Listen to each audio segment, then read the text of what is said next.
better slow your Mustang down. Oh Lord, what I said now. Mustang Sally now, baby. Oh Lord, guess you better slow your Mustang down. All right, we've got Jacques Patino in here this morning with his 67 Mustang GT 350, and it's an all original. And it's going to be your high output, your high performance 289 cubic inch Ford motor that's under the hood. So we're going to do a tune, and when we do a tune, we're doing air fuel. It's something they wouldn't have done in 1967. They just would have had some guy who checked the vacuum, and they would have set the timing where they set the timing, and away they go. I'm going to actually go through the motions of doing that. So what does it do very well right now? Well, it runs good, but on idle, lots of time we're losing the motor, so it shuts down, and we've been changing carburetors. Performance-wise, too, definitely you'll be able to adjust it too, because in a little bit of a high speed too, the motor is missing a little bit. So I'm anxious to see what you guys are able to do. I really have to say that it was snowing. I really have to be happy and have confidence in you guys to bring that car into the snow, bring it here too. So yeah, it's all yours now. All right, so what we're going to start with is the basics that we do on every single carburetor, every single time. Some of the neat things you see on an original engine that's like, you know, quite a few years old. People think that they're geniuses now because they put a spacer underneath the carburetor, but they've been doing that forever and ever and ever. This one has a beautiful spacer underneath the carburetor. You can see there's tons of room for it to fit, which means either this engine, which I suspect is a little bit lower in the chassis than other Mustangs of the era, or somebody's done some custom work in the hood. Because it's all original, I'm going to say no. But this engine, just look at how low it is in the chassis, which tells you when they first built this, and they've got the stabilizer bar. Like, there's so many things that we've copied today that this had back in 1967. Ford was very, very interested in going road course racing and making a vehicle that met the production rules back then that they could go road course racing with.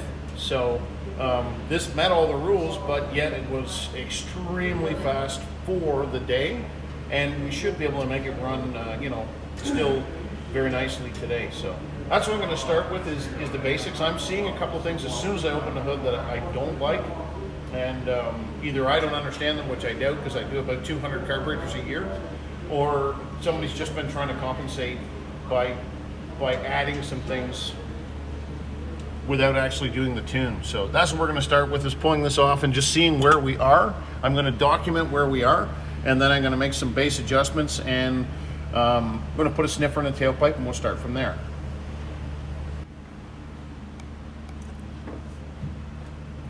Yeah, the accelerator pump's way too tight. It's jammed on there, and then the low speed on the other side was almost closed off, which is going to make it lean and want to stumble. So the only way that it's been working is by bouncing the accelerator pump and putting a little bit of fuel into the engine, but that's not supposed to happen until you jam the gas, and then it pumps fuel in, right?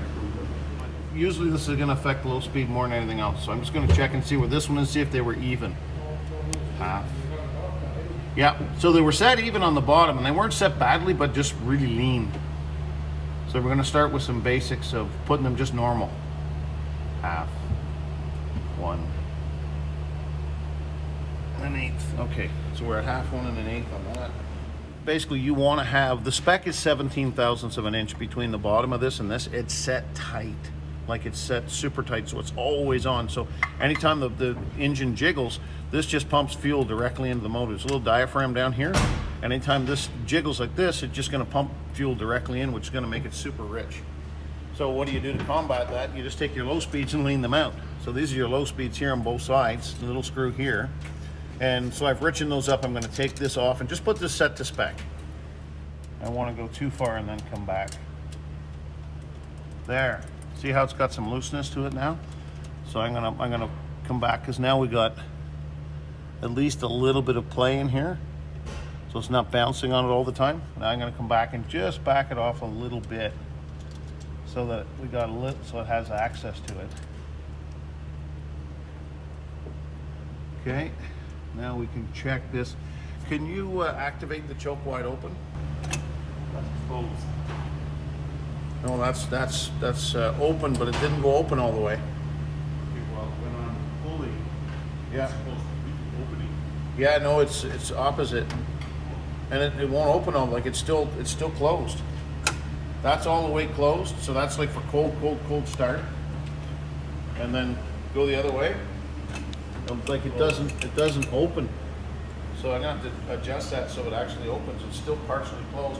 That's what's causing the high-speed flutter, the mid-speed flutter. That choke's partially closed all the time. So it's gonna cause issues with it, but we can adjust that. The carburetor, somebody took the time to think about it. When you're running road course, you're gonna get slosh. This is very unique. To be honest with you, I've only seen 3 of these ever, and this is actually your float level plug here, and it gives an anti-slosh. So this is where you reference atmosphere. This goes right down and in. It's just basically a tube that goes in. In between here and here, there's going to be a little plastic thing called a whistle that stops fuel from, when you put the brakes on hard or accelerate hard, sloshing up this tube. But they've also put this in here. And the way this is done, this would give the fuel a chance to move and then be captured without actually sloshing it on a road course. That would work really, really well. And the only reason you wouldn't do it now in modern days, there's a couple things they do inside the bowl that are a little bit better. They make the whistle a little bit better. There's a different gasket, but also this takes up a lot of room. This here and this here, it makes it quite a bit wider. So that's unique in it. Really, I mean, 1967, somebody had their thought process very clear, because you won't find another carburetor like this on any just regular vehicle with this sticking at the back. One of the things that's going on here is we're going to have to adjust this so it shuts off, because the choke itself is always, you can see it's flapped over. It should be straight up. It's always on a little bit, and that's going to, interrupt the airflow. It's going to make the way the air goes in, it's going to give you turbulence that you just don't want. You want that when it's cold, but not once it's warmed up and cruised. Okay, so some of the portions of this carburetor are strictly developed as a race carburetor. The anti-slosh, some of the things we've already spoken about, but as far as the throttle itself goes, I mean, you got a flap, the flap opens, lets the air, and the air draws the fuel in, that's carburetor. But you can have street versions and race versions. On a street version, you have the secondaries opening with vacuum, which means as the vacuum of the motor drops away, there's a spring in there that'll open up the secondary 4-barrel. So you have 2-barrel at the front, 2-barrel at the back. You don't want all 4 barrels opening all the time when you're driving around the street. Just hard on fuel, there's no reason for it. You don't need that much power. Front 2 are great. As it drops away in vacuum, you're cruising along, those will actually close, because the vacuum will come back as you're cruising. So you get better fuel mileage. It's a nicer carburetor on the street, and it's not strictly a race carburetor that way. Simply take away this vacuum diaphragm and hook it up manually, which is quick and easy to do. You can unbolt it from the side and it becomes a race carburetor. So this has either been converted or it was always like this, because this is a street version of this GT350. I get the feeling it's been converted at some point, because there's a lot of add-ons and spacers and different bolts that have been then put in here that don't look like they're exactly factory.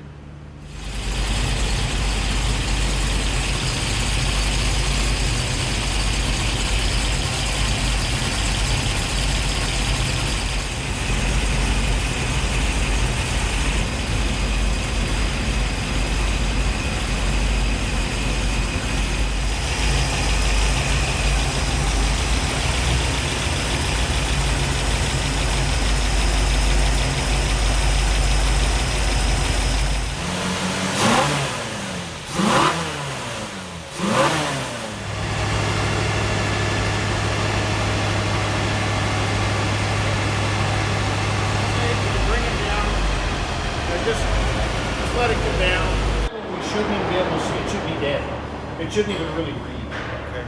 But yours was reading like 10.9. Like, so any other car, like your other one that we did the other day, 14.7. That's where they run. On a carbureted vehicle, you can't run them at 14.7. They just you can run them somewhere in the 13s at idle, but generally we can't even pick up idle with a wide band. It just doesn't work that well, which is perfect. So you know that it's just about correct. So I adjusted that and it went the wrong way. And I adjusted it, and then I just went right in, came right out, and all of a sudden, there we were. Now we got it where it's correct. And it's responsive. Now it's like, boom, boom, it comes up. But as soon as you start cruising, it goes stupid rich. It gets in the 11s. We should be, when you're cruising, just sort of cruising along in the 13s. So you're cruising at the 11s. I think the biggest problem there is that the choke is on all the time. Like once your choke flap is off, it should be straight up and down, and yours is always on. Okay. So I'm gonna have to see what's going on with the mechanism to get it off, so we can get the air to come in. Because it's blocking the air and it's just making fuel come in all the time. Okay. But I don't want to start adjusting the rest of the carburetor when it's just a choke we're fighting. Okay. So that's what we're going to do next, is see if we can't get the choke to turn off all the way. If we can get the choke to turn off all the way, I think we can start with the tune, because it's actually really responsive. Like when you give it the gas on its own, it just comes right up. It runs good, and so it just got way too much fuel going into it. Like boatloads. At idle, we were actually reading at idle, which we shouldn't be able to do on a wideband. And we're reading like in the 10s. And if we adjusted it, it was straight to the 9s. So what I did was I shut it right off and then opened it back up again, and we got right where we need to be, which is hardly reading. It shouldn't even hardly show on there. That's kind of where it is. So see here, it's still jammed. Okay, now it's on the spring, but it was still like jammed.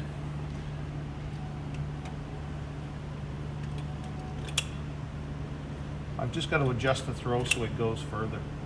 I just have to find out where that actually is. That looks like it's almost there now. And sometimes there's a little adjustment right in the end of these to make it round. So like it will just take that round section out a tiny bit until it opens all the way. Because I'm like, what's it hitting on? So you could see it from there. What's it hitting on, right? That's okay. I'm gonna try to do for that. I first quit it. What I'm going to do is I'm going to take a flashlight and take a look at it. I'm going to mark it and then see how much we have. And we'll take a bit out, put it in, take a bit out, put it till we get it so it'll just clear. Yeah. All right, so the accelerator pump on this pushes up through a circuit that comes out through what looks like the head of a very large Phillips screw.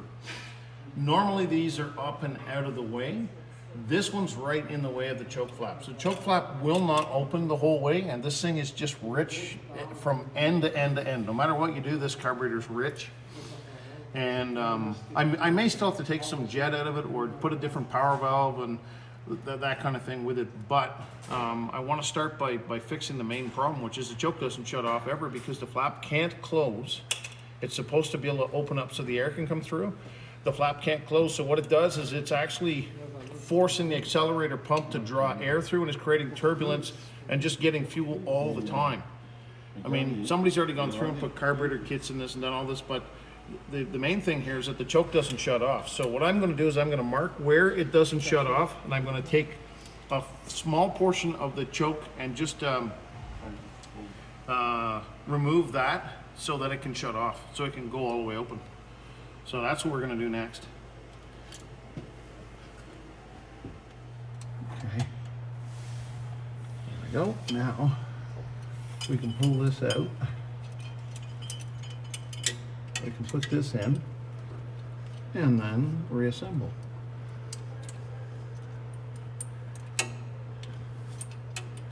Just move that light down a tiny bit. There we go. Right there.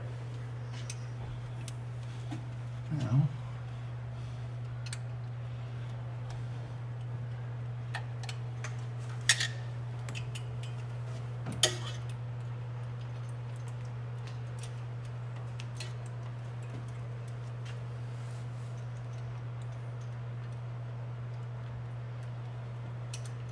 there it is. It's in. Mama and Papa. Okay, now we got to get it in your side, right? Yeah. There it is. And we can put this back on. And if we can, yeah, okay. If we can have one screw here. Ooh. Oh. Nobody said it was easy.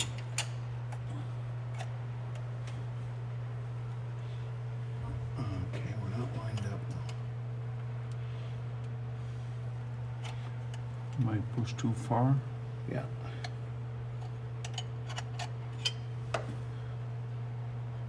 We can line this up with this. Put that on there. No. And down it goes. But it can't go far. That one time you didn't put a rag in, remember that? Now we go to go get it.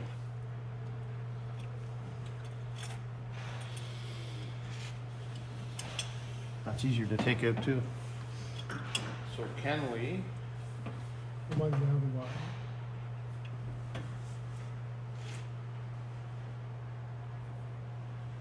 Is it more open than it was? It's more open because this part's not all tipped over holding it in.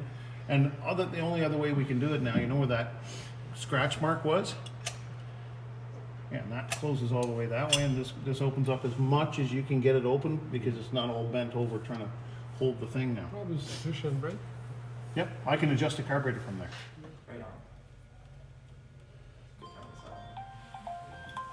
Can you film it out?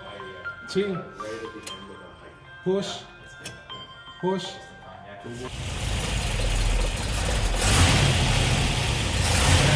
Oh, so it needs a little bit of choke, eh? It's not gushing though. That's good. That's good.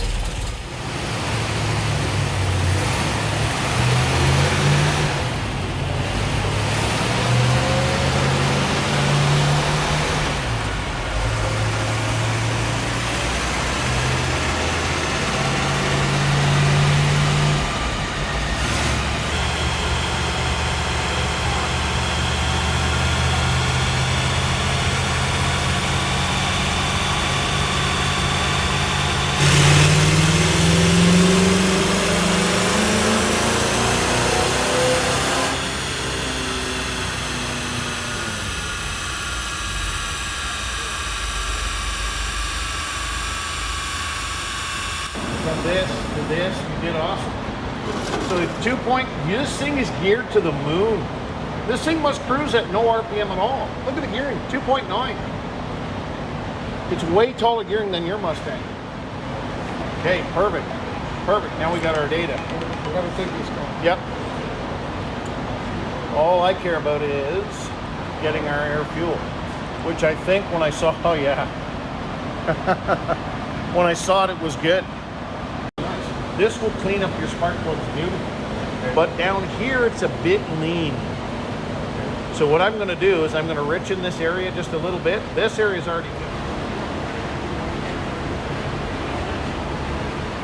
I'm just richening up the low end a little bit. So we got the low speed cleaned out. We've got this choke just sitting dead square now. There's no more, because what was happening before is that the choke was bent over and it was actually making some of the air not actually even go through the carburetor at all. It was just deflecting the air away. So the float bowls, when it draws the fuel through and goes down into the carburetor, it wasn't getting the air, so it was just drawing fuel and no air. So we were getting rich, like crazy rich. So now we're a tiny bit lean. I'm richening up the low speed and the Excel pump.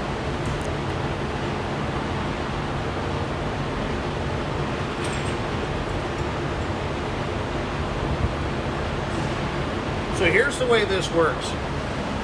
When you give the throttle to the vehicle, in the intake and on top, there's 14.7 pounds of atmospheric pressure, which means when you give the throttle, it's a dead stalemate.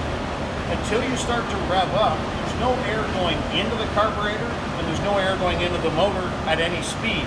So the carburetor, that's what it uses. It uses air to draw it through. So to get around that, they use a diaphragm here. This Excel pump here pumps a little squirt of fuel into a dead atmosphere, which allows the engine to get some fuel and rev up. After that, it goes through the normal circuitry of the carburetor. And the carburetor is fairly simple. It starts out by being drawn with vacuum, and then at one point, vacuum switches over to what we call velocity. So velocity, it has a whole different set of internal carburetor circuitry that works on velocity. Basically, it draws fuel from the float bowl through a set of venturis and down into the carburetor. But in the low end, it uses vacuum and it sucks the fuel, and then it runs out of suction, and it just uses velocity to draw the fuel. So what I'm doing right now is just richening up the bottom end where it gets that little squirt. Let's see what we can do.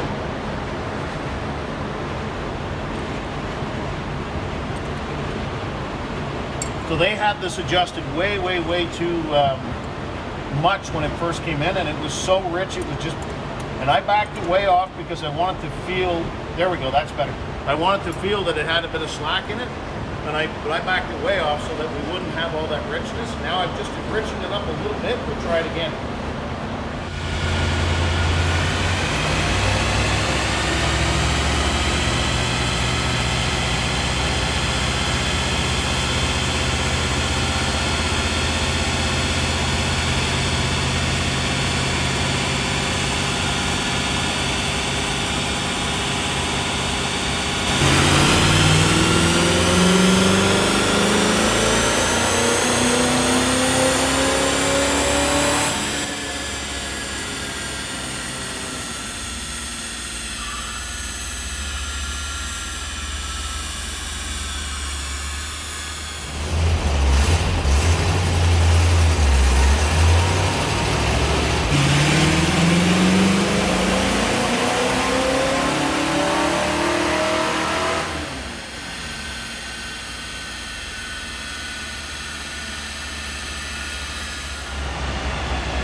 Got the air fuel now where we're quite happy with it. When you hit the accelerator pump, it comes through, it hits the 11 AFR, it quickly moves its way into the 12s, and as it goes through the circuits on the carburetor, it actually richens up to exactly where I want it to be, and at cruising speed, it's cruising in the 13s, 1290s, but when we're under load and we're under power, this thing really fuels nicely now. We had a number of things going wrong with this. Starting with not limited to the choke that was just completely blocking the air off, which we discussed already. Low speed Excel pump that was way too adjusted in, so it was always giving too much fuel. And then the low speed jets were just not quite there. And we had a leak in the carburetor, which I think was causing it to always surge for air. So we fixed all those things. Now we're going to just try putting a degree or two at a time and see if it likes it. If it makes more power, great. If it doesn't, we can always go back to where we are.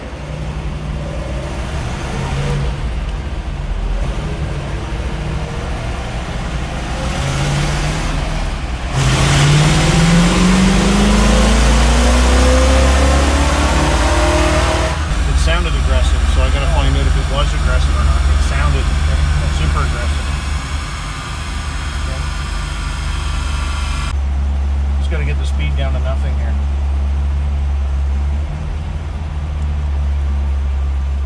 Alright, so we walked through a process of just making this car run correctly. That was the biggest thing here today. It was like, these originally come as a race car. They were very competitive. They won so many different Can-Am series and road racing series when they came out, to the point where they actually changed the rules and it ended up being a whole different series. However, this one, he just wanted it to not stall out when he was driving slowly, and he didn't want it to flutter when he was driving, you know, just cruising. So we found a number of things wrong that we went over between the choke and the jetting and fuel leak. We fixed all of those, and then we just slowly honed in on the air fuel. First pass it came through, it was 139 horsepower, but like, it's not fair to the motor. It was sitting at between 9 and 10 to 1 air fuel ratio, which no engine can run at. It's just way too rich, too much fuel. All you're trying to do is give the engine at any point the correct amount of fuel so that it can burn it, and then when you have that, you can change the timing at the very end so that it can burn it the most efficiently possible. So when we're all said and done, we did end up checking the timing. We did end up putting a tiny bit of timing into it, I think like 2 degrees. We got the air fuel so that it is coming in at 11, working its way through the 12s, ends up at 1280. When it's cruising, it's just about 1290 to 13. It's beautiful, but When we're under hard acceleration, we're exactly where we need to be. We ended up making 266 foot-pounds of torque to the wheels and 171 horsepower to the wheels. The difference between this truck or this car and a production Mustang of this year, very little other than long tube headers. This one is long tube headers. It's going to make a bit more power because of scavenging and use the fuel a little more efficiently. So that's what we've done. It's been a great day for tuning on this. This is a very unique carburetor. It's a very unique car. It didn't like a lot of timing, but we added just a little bit, and in the end, we have the car. It starts fantastic now. It just turns. When you first come in, it would just go. And you don't want that. So now you just touch the key and it starts, and that's what. First of all, thanks to Mark, because my car is starting the way I want now, and the engine's running like it's supposed to be. So I really recommend this place to anybody. It's my second car, and I have 8 others Mustang, and probably the 8 of them will come on this dyno here. So, Excellent. guys, this is the place. Thank you very much, Mark. Thank you for your time and your expertise. I sure do appreciate it. Thanks.